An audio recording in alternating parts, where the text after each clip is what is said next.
Yesavage has capped off his legendary 22-year-old postseason by putting the Blue Jays just one win away from the World Series title. Welcome to the Dom Skiing Channel, your one-stop shop for the World Series storylines on America and Canada's minds.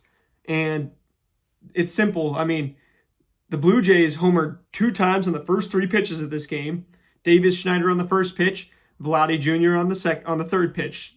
And although Blake Snell pitched a great 6.2 innings after that, Yesavage was just legendary tonight. He goes 7 innings, 12 strikeouts, 0 walks, 3 hits allowed, only 1 earned run on a homer by Kike Hernandez. And he racks up 23 swinging strikes on 104 pitches, including 14 on the slider, which he threw 45 times tonight. That is absolutely unheard of. I haven't seen swinging strike numbers like this since Game 5 of the ALDS, where the Mariners faced Tarek Skubal in Seattle, one of the most dominating pitching performances we've seen all season. And Yesavage comes out and puts together something similar, but he uses a slider 45 times, a splitter 30 times, and throws the four seam 29 times. Funny thing is, he only gets 2 swinging strikes on the 29 four-seamers, but 7 on the 30 splitters, and like I said, 14 on the 45 sliders. I mean, a lot of people talked about this was going to be the splitter series. You know, games were going to be the splitter game, but Yesavage just pulls a little reverse psychology on the Dodgers, and he gets the slider over so many times tonight. 45 times, 29 swings, 14 swinging strikes. So, I mean, hats off to Yesavage in this one. Then you go to Blake Snell, and he had an excellent performance by the underlying numbers as well. By the way, Yesavage, 84.7 mile an hour average exit velocity on his pitches.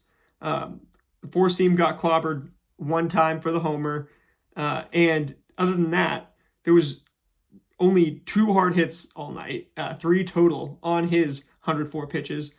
Snell, on the other hand, goes 116 pitches, and you could tell this is where you start to see starting pitchers for the first time all season say, we know this is it for the season. We've got the biggest prize in baseball on the line, so we're just going to expend ourselves. And Blake Snell ends up with 19 swinging strikes on 116 pitches. Excellent for him as well. Throws the curveball 33 times, the changeup 30 times, the four-seam 27 times, the slider 26 times. So he goes with the curveball approach that we talked about was going to maybe be the case for, I think I said it was going to be the case for Scherzer, on the Blue Jays side, but Snell goes and he gets 4 swing strikes on the 33 curveballs, 5 on the 30 changes, 4 on the 27 four seams, and 6 on just 26 sliders. So he also is racking up the whiffs, and only allows 89.7 mile an hour average exit velocity. So not a whole lot of hard hits in this game, but when they were hit hard, it mattered. Just for the Blue Jays allowed just 6 hard hits all night. The Dodgers, Blake Snell on 116 pitches allows 7. Edgardo Henriquez doesn't get a single out in this game. He comes in, allows a hit, walks 2, and puts 2 more runs onto Blake Snell's line. Anthony Bonda allows 3 hard hits on 20 pitches, gets 4 outs, but allows 2 hits and an earned run. And then Blake Trinan, with his first clean inning of work in the World Series, 2 hard hits on 13 pitches, but no damage on the stat sheet. Then Sir Anthony Dominguez, another clean inning. Since that one bad performance in Seattle, the inning that Gino Suarez hit the grand slam in, Sir Anthony Dominguez has settled in. He's been pretty much just fine. 1 hard hit tonight on 13 pitches. And then Jeff Hoffman has been closing it out constantly. Allows a base hit on the first hitter of the inning, Will Smith, and then proceeds to strike 2 of the next 3 batters out and get the win. Or get the save. Not even a save, but you know what I mean. Blue Jays end up winning 6-1, and they're within 1 win of the World Series. Now, as a Mariners fan, I wore my Mariners hat for the first time all World Series this video. because I've got to say, I've been trying not to think about this, been trying to look at the baseball from a holistic perspective before moving into the offseason and talking about what could have been or what should have been. But it does feel like the Mariners were this close from winning the World Series this year. The more the Blue Jays get closer to winning it, you were neck and neck with the Blue Jays. It doesn't feel bad to lose to them, but it does show how close the 2025 Mariners were. Closer than anybody predicted. But also, you just can't account for something like this from Trey Yesavage. This is an all-time performance, so hats off to him. And, when we make our predictions Friday, we're going to have Yoshinobu Yamamoto back on the mound for the Dodgers. He's pitched 2 complete games in a row right now, quite possibly looking for his 3rd complete game in a row. Only been done once in the postseason, pitched 3 complete games. And I can't even remember who it was. But, yeah, this is, at this point, the statistics can be kind of, you can look at them all you want, but these teams are looking at them more than you are going to. And they're going away from whatever they were doing, the first time these pitchers came out in game 1 of the series. The first time, any of these teams face each other, or what they've been doing during the regular season. They're all going away from that, and they're going towards completely scouting-based game plans that that are garnering results.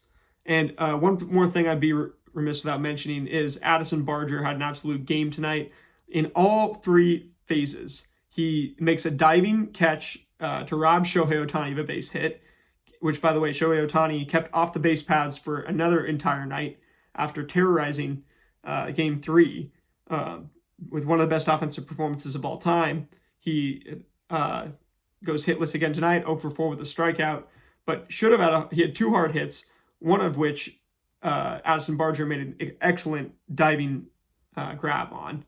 Addison Barger also goes 2 for 3 at the plate, walks once, doesn't strike out, and scores a run.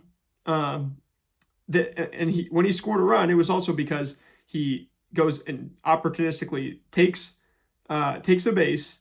I think he opportunistically takes 3rd, and then gets home on a wild pitch, 100 miles an hour from Edgardo Henriquez into the backstop. One of the few stops that Will Smith wasn't able to make with his catcher's mitt this entire series. And that was, I want to say that was the 3rd run for the Jays. And after that, that was the 4th run, I think.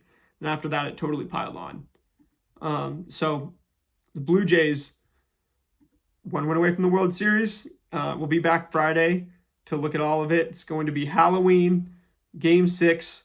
And I have to say, I still think this is going to go to a Game 7, but the Dodgers go in with a different scenario than the Mariners had. The Mariners had to win just one of the 2 games in Rogers Center to win the series. The Dodgers now have to go win both Game 6 and 7 to take the World Series in Rogers Center. So we'll see what happens.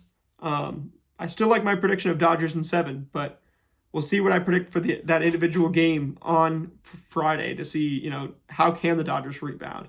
Obviously, Yamamoto going to absolutely need to attack this Blue Jays lineup. Has so many offerings on the mound that he has what it takes to do it. And, that Bryce Miller approach, far different from that Blake Snell approach that we saw, Blake Snell go with today, obviously. So I think Yamamoto is going to give the Dodgers an edge on Friday, but we'll see what happens. With that being said, I will see you guys on Friday and this entire offseason to get back on this Mariners coverage. I'll see you guys then. Go M's.